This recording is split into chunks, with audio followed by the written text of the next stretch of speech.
का जो आश्वासन दे दो भाई, सारे एक बार बोलो। अरे 2 मिनट हमारे दांगी साहब भाषण बात कर रखेंगे। मैं माननीय आनंद सिंह दांगी से विनती करूंगा कि वो जल्दी आए और 2 मिनट के लिए अपने विचार रखें। हमारे मेहमान का से पूर्व विधायक आनंद सिंह दांगी जी। भाई दांगी साहब ने समय का दान दिया। मैं एमपी साहब से विनती करूंगा कि एमपी साहब आए और अपने विचार रखें। भाई एक नारा लगाओ, दीपेंद्र सिंह हुड्डा की। एमपी साहब जी। हेलो हेलो, हमारे बीच में हेलो, कौन आवाज आ रही है जी? आवाज है। हमारे बीच में हमारे इलाके के संघर्ष के हमारे प्रतीक, हमारे आदरणीय डॉक्टर आनंद सिंह दांगी जी, हमारे साथ चल रहे हमारे विधायक भाई बलबीर सिंह वाल्मीकि जी, इसराना पानीपत से हमारे साथ चल रहे विधायक जो राजस्थान से चल के आए चुनाव में, हमारे भाई अभिमन्यु पुनिया जी हमारे विधायक है राजस्थान से, आज विशेष तौर पर पहुंचे हैं, उनका बहुत बहुत हम स्वागत करते हैं। हमारे बीच में हमारे भाई बलराम जी, हमारे गांव के सभी गांव के हमारे पिता के सभी का मैं एक का नाम ना लेते हुए सभी सारा गांव, क्योंकि समय किसका नाम लेंगे किसका छुटेगा, सभी छत्तीस बिरादरी के मेरे गांव के सभी पिता तुल्य मेरे बुजुर्ग नौजवान साथी, मेरी माताएं, मेरी बहनें, आज हमारे प्रधान जी, हमारे सभा के प्रधान जी, हमारे भीम जी, गांव के सारे गांव के हमारे सरपंच साहब, सारे पूर्व सरपंच साहिबान और सभी आज अपने गांव में पहुंचे, आपने इतना मान सम्मान किया, मैं पूरे गांव का बहुत धन्यवाद करता हूं। जब भी कभी जो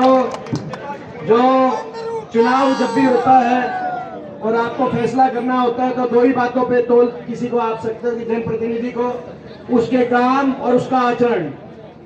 जब आपने मुझे यहाँ से सांसद के रूप में मौका दिया था तो अपने रोहतक को आगे लेके जाने के लिए रोहतक का नक्शा बदले, हर गांव में काम हो, जो काम मैंने किए थे, कहीं 4 लेन हाईवे आया, कहीं रेल की लाइन आई, कहीं मॉडल गांव बना, आदर्श गांव कहीं बने, गांव का विकास हुआ, कहीं स्टेडियम बना, कोई डिग्गी बनी, कहीं कहीं कॉलेज बना, कहीं अस्पताल बना, बहादुरगढ़ में मेट्रो आई। जो सारे काम रोहतक को आगे लेके जाने के लिए मैंने किए थे वो सारे आपको याद होंगे।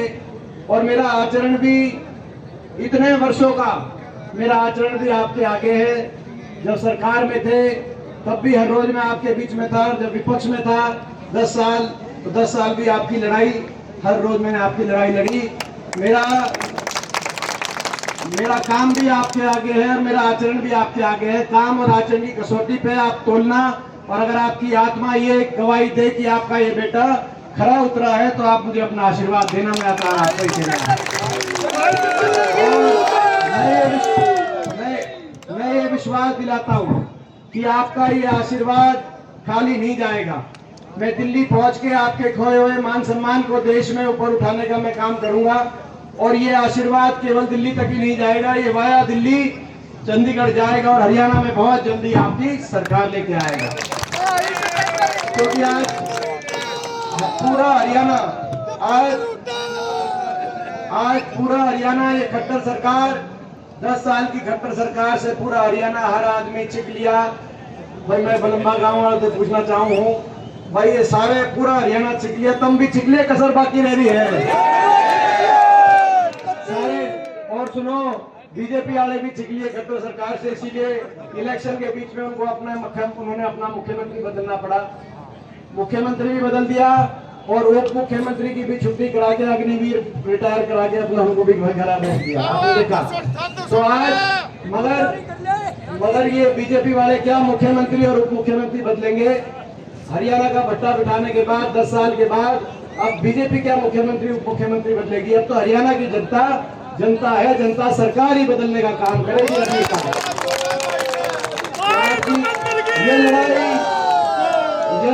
ये लड़ाई हरियाणा को बचाने की लड़ाई है। ये जो लड़ाई लड़ रहे हैं, ये लड़ाई हरियाणा को बचाने की लड़ाई, हरियाणा को विकास, खुशहाली, भाईचारे के रास्ते पे लेके जाने की लड़ाई है। ये लड़ाई बाबा साहब भीमराव अम्बेडकर जी के संविधान को बचाने की लड़ाई, और ये लड़ाई अपने इलाके में राज लाने की, अपने इलाके को आगे लेके जाने की लड़ाई है। इस लड़ाई में ये लड़ाई लड़ रहे हैं, आपके आशीर्वाद के भरोसे लड़ रहे हैं। आपने देखा होगा आज भी हरियाणा में 15 सांसद हैं, 10 लोकसभा के, 5 राज्यसभा के, 14 बीजेपी के। मैं अकेला देश की सबसे बड़ी पंचायत में अकेला विपक्ष का मैं सांसद हूँ। पिछली बार भी मैं अकेला विपक्ष में रह गया था 2014 से 19 तक भी, मगर क्योंकि आपके आशीर्वाद का हाथ मेरे ऊपर है। आपने देखा होगा इन तानाशाही ताकतों से लड़ने के लिए जब कभी जरूरत पड़ी तो आपका ये बेटा पीछे नहीं हटा। जब संविधान पे इनने हमला किया तो संसद में इनके से बोलने की आवश्यकता पड़ी तो संसद में मैं इनसे भिड़ गया। जब किसान पे इन्होंने, जब 750 किसानों की जान चली गई और जान की कुर्बानी सरकार ने ली, तब आपके लिए वहां लड़ाई लड़ी। जब बेटियों का अपमान हुआ तब आपके लिए वहां लड़ाई लड़ी। मैं पूरे अपने गांव से कहना चाहता हूं, मैं अकेला था देश की सबसे बड़ी पंचायत में, हरियाणा से मैं अकेला विपक्ष में था। इन तानाशाही ताकतों ने अच्छे को झुका दिया, अच्छे को इन्होंने अच्छे बिक गए, अच्छे झुक गए। लेकिन आपका बेटा आपके लिए खड़ा रहा, आपके लिए अड़ा रहा। अब तुम भी मेरे लिए खड़े रहिए। मेरा आगे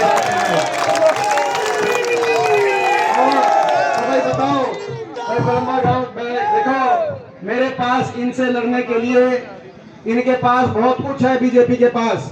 पिछली बार भी आपने देखा होगा, पिछली बार भी मुझे रोकने के लिए बड़ा चक्रव्यूह रचा इन्होंने। 2019 में आपको याद होगा, 2019 में जब देश की सारी गिनती दोपहर को 2 बजे तक पूरी हो गई थी, लेकिन रोहतक लोकसभा की गिनती, ईवीएम की गिनती दोपहर तक पूरी हो जाती है, आपको पता है, मशीन की। लेकिन रोहतक लोकसभा की गिनती अगले दिन सुबह 3 बजे तक रात के अंधेरे में फौज के पहरे में गिनती चली। आपने देखा चक्रव्यूह इन्होंने रचा। इस बार भी बीजेपी के पास बहुत कुछ है चक्रव्यूह रचने के लिए। इनके पास सरकारें भी हैं, दिल्ली में भी इनकी सरकार है, चंडीगढ़ में भी इनकी सरकार है। छुट्टी का इनके पास पैसा भी इन्होंने इतना इकट्ठा कर लिया, इतना चंदा ले लिया, कोरोना के टीके लगाने वाली कंपनी से भी इन्होंने चंदा ले लिया, किसी को नहीं बख्शा। इतना इनके पास पैसा भी है, इनके पास मीडिया भी है, इनके पास सरकारें हैं। मेरे पास इनसे लड़ने के लिए देखो पिछले बहुत साल से मैं इनसे लड़ रहा हूँ, आप समझ सकते हो। जहाँ सारे झुके, आपका बेटा वहां करके खड़ा होकर मैं लड़ाई लड़ी। मेरे पास इनसे लड़ने के लिए आपका आशीर्वाद है और कुछ नहीं है। उस आशीर्वाद देने में कोई कसर मत छोड़ना। मैं आज आपसे बताओ भाई, पूरा गांव खड़ा है, छत्तीस बिरादरी भाई, ये छत्तीस बिरादरी गांव की खड़ी है भाई। न्यू बताओ 5 लीबरते बलम्बा गांव में कि मैंने बताओगे भाई 5 लीबरते नहीं बताओ भाई। भाई एक बार सारे हाथ उठाओ, 2 आदमियों ने हाथ मिटाए भाई। मैं पास खड़े मैं बीच में नहीं मान गया था, 2 बीजेपी ने भेज रखे हैं। तो मैं धन्यवाद करके तो भाई अब मैं निश्चिंत हो गए, क्योंकि मेरा आगे हंसी में भी प्रोग्राम